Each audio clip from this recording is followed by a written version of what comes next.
अभी मैं फिलहाल कहूं कि भारत के हाथों में वीटो की कमान आ चुकी है तो आपको लगेगा कि मैं भी क्या मजाक कर रहा हूं। मैं आप लोगों से यह मजाक नहीं कह रहा हूं, बल्कि अब सचमुच यूनाइटेड नेशन के पावरफुल मंच पर भारत दुनिया के सामने वीटो पावर की कमान पकड़ने को तैयार है, जिसके बाद भारत 6वां ऐसा देश बनेगा जो कि यूनाइटेड नेशन का परमानेंट मेंबर होगा और वीटो पावर होगी।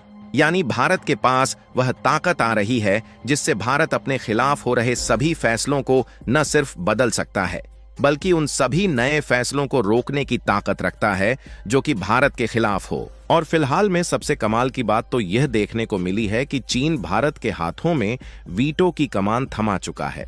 हाँ, सिर्फ चीन ही नहीं, बल्कि वह अमेरिका जो नहीं चाहता था कि भारत के हाथों में वीटो की कमान आए, वह खुद भारत को परमानेंट मेंबर बनाने पर मजबूर हो चुका है।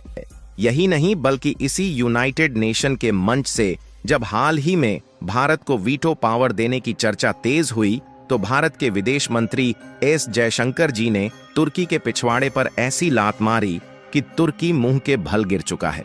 तो चलिए पूरी डेवलपमेंट को समझते हैं कि कैसे भारत के हाथ में वीटो पावर की कमान आ चुकी है और भारत आखिरकार इसी वीटो पावर के पीछे पिछले कई सालों से पागल क्यों है। लेकिन आगे बढ़ने से पहले इस वीडियो को लाइक करके चैनल को सब्सक्राइब जरूर कर लीजिए। देखिए, जब यूनाइटेड नेशन में जब भी कोई बड़ी मीटिंग होती है तो उसमें भारत को वीटो पावर मिलने की डिमांड ना हो, ऐसा हो ही नहीं सकता। और इस बार की जब मीटिंग हाल ही के दिनों में अमेरिका के न्यूयॉर्क के शहर में कंडक्ट हो रही है, तो उसमें भी दुनिया के कोने कोने के सभी देशों के बड़े बड़े नेता मौजूद किए हैं। लेकिन वही पुरानी बहस भारत को वीटो पावर देने के लिए दोबारा से छिड़ चुकी है। लेकिन इस बार 146 देशों द्वारा भारत को समर्थन मिलना, माहौल ही कुछ इस तरीके से बन चुका है कि अब भारत के हाथों में वीटो कमान आने से कोई रोक ही नहीं सकता। लेकिन सबसे पहले आप यह समझिए कि यूनाइटेड नेशन में आखिरकार वीटो पावर है क्या, जिसके लिए भारत पगलाया हुआ है। तो देखिए, संयुक्त राष्ट्र यानी यूएन के अंदर सबसे ताकतवर संस्था है यूएन सुरक्षा परिषद यानी यूएन सिक्योरिटी काउंसिल यूएनएससी। इस परिषद में कुल 15 देश सदस्य होते हैं, जिसमें 5 परमानेंट मेंबर्स जिन्हें P5 कहते हैं और 10 नॉन परमानेंट मेंबर्स जो सिर्फ 2 साल के लिए चुने जाते हैं। अब खास बात यह है कि इन 5 स्थायी सदस्य देशों यानी कि P5 के पास ही वीटो पावर है। ये देश हैं अमेरिका, रूस, चीन, ब्रिटेन और फ्रांस। अगर इनमें से कोई भी देश किसी प्रस्ताव को न कह देता है तो वह प्रस्ताव वहीं खत्म हो जाता है, चाहे बाकी 14 देश हाँ क्यों न बोलें। सोचिए, बाकी दुनिया किसी मुद्दे पर सहमत हो, लेकिन एक देश का ना पूरे प्रस्ताव को गिरा देता है। यही है वीटो पावर की असली ताकत।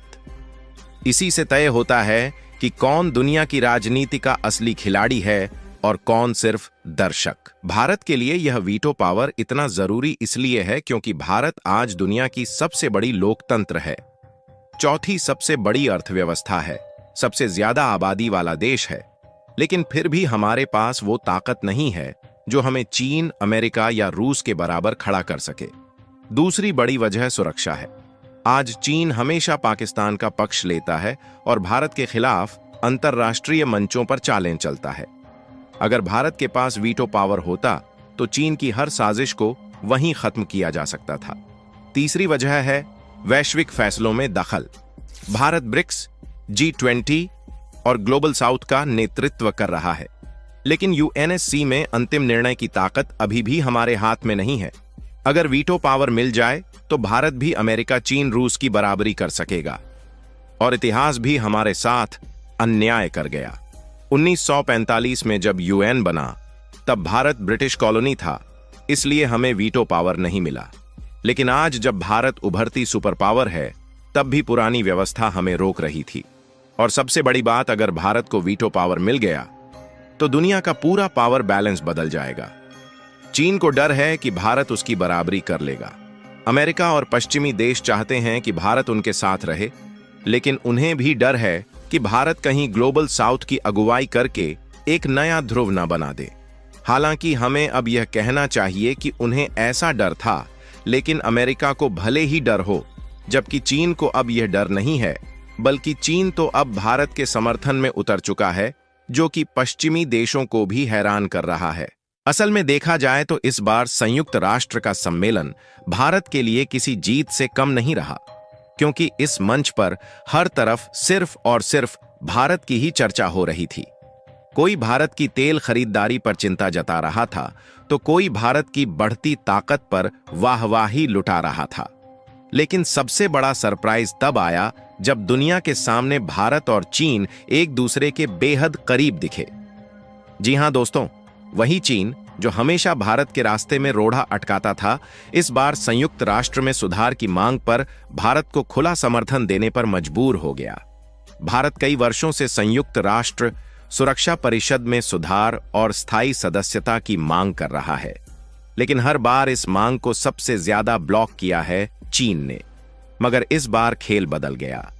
चीन ने न सिर्फ विरोध छोड़ा, बल्कि खुलकर भारत का समर्थन भी कर दिया।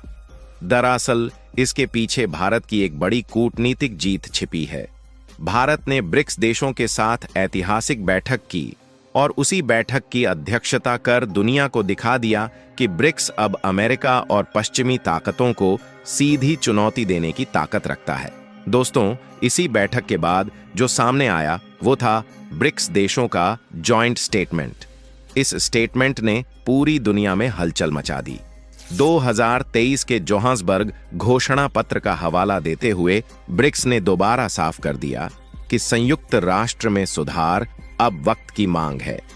परिषद को ज्यादा लोकतांत्रिक, ज्यादा प्रतिनिधि मूलक और ज्यादा प्रभावी बनाना जरूरी है। और सबसे खास कि इस जॉइंट स्टेटमेंट में 20 से ज्यादा पॉइंट रखे गए, लेकिन 14 नंबर का पॉइंट भारत के लिए ऐतिहासिक जीत जैसा था। इसमें साफ साफ लिखा गया कि भारत और ब्राजील को सुरक्षा परिषद की स्थायी सदस्यता मिलनी चाहिए। सोचिए दोस्तों, ब्रिक्स के मंच से रूस, चीन, ब्राजील और साउथ अफ्रीका जैसे दिग्गज देशों ने भारत की स्थायी सदस्यता का समर्थन कर दिया। इतिहास गवाह है कि जब जब भारत के लिए यूएनएससी की स्थायी सीट का मुद्दा उठा है, चीन हमेशा विरोध में आया है। लेकिन इस बार तस्वीर बदल गई है। ऐसा लग रहा है जैसे संयुक्त राष्ट्र सुरक्षा परिषद में भारत का रास्ता खुद ब खुद साफ हो रहा हो। भारत की ताकत, भारत की कूटनीति और भारत का दबदबा अब इतना बढ़ चुका है कि चीन भी साथ खड़ा होने पर मजबूर है। यही वजह है कि अब भारत की स्थायी सदस्यता और वीटो पावर की संभावना पहले से कहीं ज्यादा मजबूत हो गई है। भारत चाहता है कि हम विश्व स्तर पर अपनी भूमिका और प्रभाव को और ज्यादा बढ़ा सके, जिसमें ब्रिक्स देशों का समर्थन ये साफ संदेश है कि आने वाले वक्त में संयुक्त राष्ट्र के ढांचे में बड़ा बदलाव हो सकता है और उस बदलाव के केंद्र में खड़ा होगा भारत। बाकी आपको क्या लगता है कि इस बार भारत को वीटो पावर मिल जाएगी या फिर नहीं? आप अपनी राय हमें कमेंट बॉक्स में जरूर बताएं और इस वीडियो को एक लाइक करके और अपने मित्रों तक शेयर जरूर करें ताकि उन्हें भी जानकारी मिल सके। और इसी तरह की और भी नॉलेजेबल वीडियो देखने के लिए चैनल को सब्सक्राइब करके बेल आइकन को ऑल पर जरूर सेलेक्ट करें। जय श्री राम।